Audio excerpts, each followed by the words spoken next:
Hi, my name is Jennifer Papalizio, and although many people would like to assume that my last name Papalizio comes from my Italian family, that's not true. When asked about my cultural identity, I could explain how my maiden name, Levine, comes from Lithuania, or I could explain how I have roots right here in Connecticut from the Pagusset Native American tribe, or I could explain how my mom's family was from Germany or England. However, I was born here right in America. I already know our customs, our cultures, our beliefs, and our laws. They were ingrained to me from birth through family, friends, and our education system. However, each year, thousands of immigrants, in fact, last year, over 1 million immigrants came to the United States seeking just one thing. They want the American dream. They want access to better education, housing, and employment opportunities.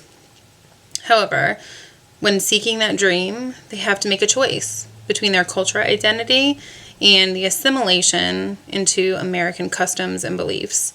They have to find a balance between the two, and that is not an easy task for many of them. In fact, Esmeralda Santiago is an author who wrote the book When I Was Puerto Rican.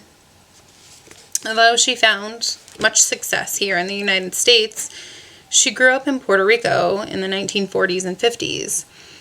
She lived in a small barrio in Mancun, and she lived with her mother and her father and her 7 siblings. Her mother was a traditional Puerto Rican housewife. She took care of the children, maintained the house, and supported her husband. Esmeralda's father was a carpenter who had built their own house and who used to wake up with the sun to get ready for work and found jobs wherever he could. Sometimes he was gone for days at a time because that's where the work was. Although they had no electricity or running water, they still attended school, although they had to walk 2 miles to get there. When Esmeralda was a young girl, she learned a very important lesson.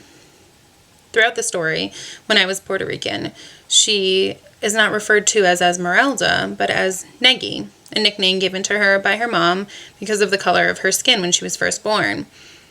Esmeralda started to notice a trend. She noticed that her mother had a nickname, and her father, and all of her siblings and families and friends, they all had nicknames. When she asked her mother why there were 2 names for everyone, her mother explained it as this. She said that there is one name that you're loved by. That's your nickname. It's given to you by people you love. And then there's the official government name, which they have to use and which you're required to use for legal documents and other reasons. Esmeralda, as a young girl, came to a simple conclusion, that she was simply 2 people, that she had to balance her loved side with her nickname with the one that the government viewed her as, which was her official name. And this kind of sets the tone for the entire book. It's about finding a balance between who she was in Puerto Rico and who she now is in America. In fact, when she was little, when she was in Puerto Rico, she was exposed to the American assimilation process at a very young age. During the year that Eisenhower was up for election, U.S. ambassadors came to Puerto Rico to explain to them about education and nutrition and hygiene. One thing that they presented in their lectures was a food pyramid. In the food pyramid, there were traditional items that we as Americans know. There were eggs and milk and cheese and different kinds of meats. However, in Puerto Rico, none of those items grew there. Esmeralda describes the white eggs that were very different from the hen eggs that she had grown to love and eat every day. How there were wedges of yellow cheese that looked nothing like the queso that she had consumed. And there were bananas instead of plantains, something that she had not eaten before. When Puerto Rican citizens asked how they could substitute these items because those items simply didn't grow in Puerto Rico, they were told that they can make assumptions that the best they can, but they really should stick to the items that were available on the food pyramid.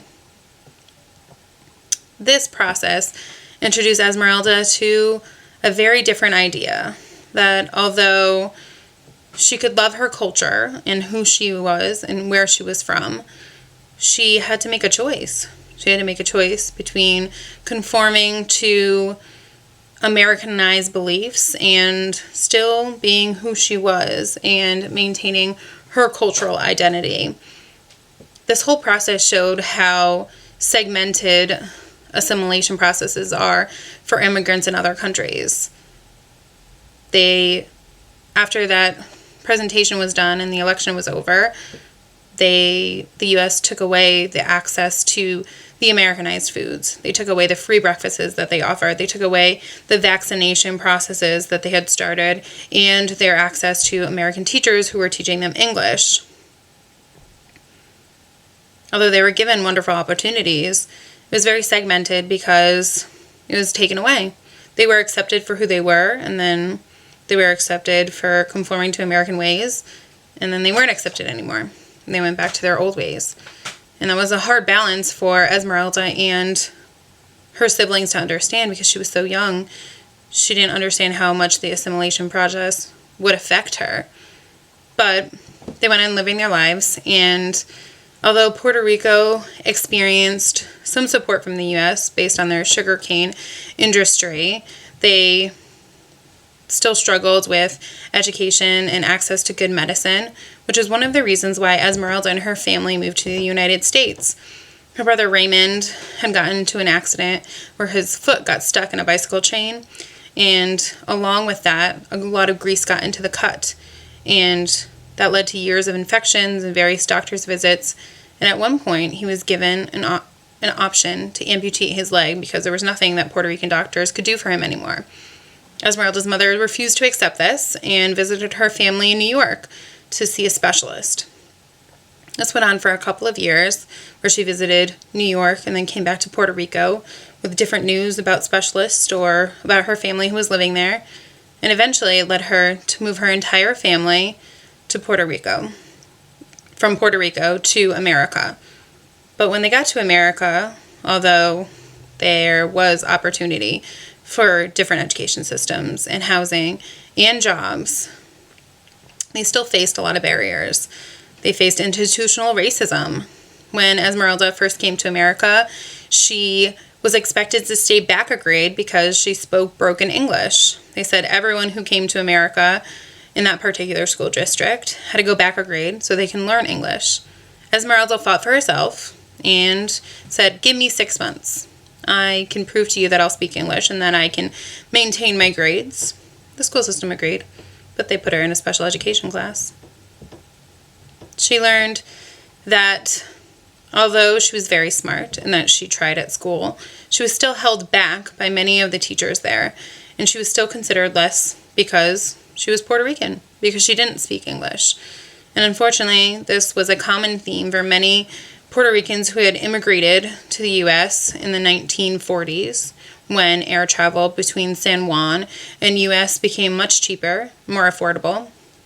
They migrated to Brooklyn in New York City, where small suburbs of Puerto Rican communities started popping up because of their access to education and their opportunities that they found there. But their communities were very segregated. There were the Morenos, the black or African American citizens who lived there, who didn't like the Puerto Ricans because they thought that they were taking their jobs, which is a concept that Robert Park talks about, saying that there is a discord between races because of a threat to something such as education or jobs.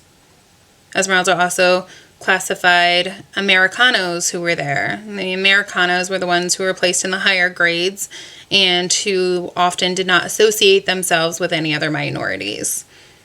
She also identified two groups of Puerto Ricans. The Puerto Ricans who wished that they were still living in Puerto Rico, and those who wanted to forget that it had ever existed. Still, Esmeralda faced a lot of disadvantages. She couldn't find her place in school because there were different cultural groups and she didn't know which one she belonged to. She was Puerto Rican, but now she was living in America and she had to conform to American beliefs. But then she wasn't considered on the same educational level as those around her. And this became a theme for Esmeralda's life. She went back to Puerto Rico 7 years after she had moved to America, only to find that they didn't consider her a Puerto Rican citizen anymore. Her gaze was too direct. Her taste in their national and cultural foods had changed because of her American exposure, and her attitude was completely different. But when she came to America, and even to this day, her skin is too dark and her English is done with an accent, and she speaks back and forth between Spanish and English, which identifies her as a foreign-born citizen. She doesn't know which cultural group that she fits in. And unfortunately, this is the same process that many immigrants who come to America face. They face Americanization, which is a form of assimilation. Some people call it Anglo conformity. And in this, they're expected to conform to English beliefs that began from the moment that we had first come to America from England with the Native Americans. And their cultures are hard to be accepted because they don't believe in those. They don't fit those Americanized beliefs. It's hard for them to become what they are today because they still face institutional racism and conformity issues.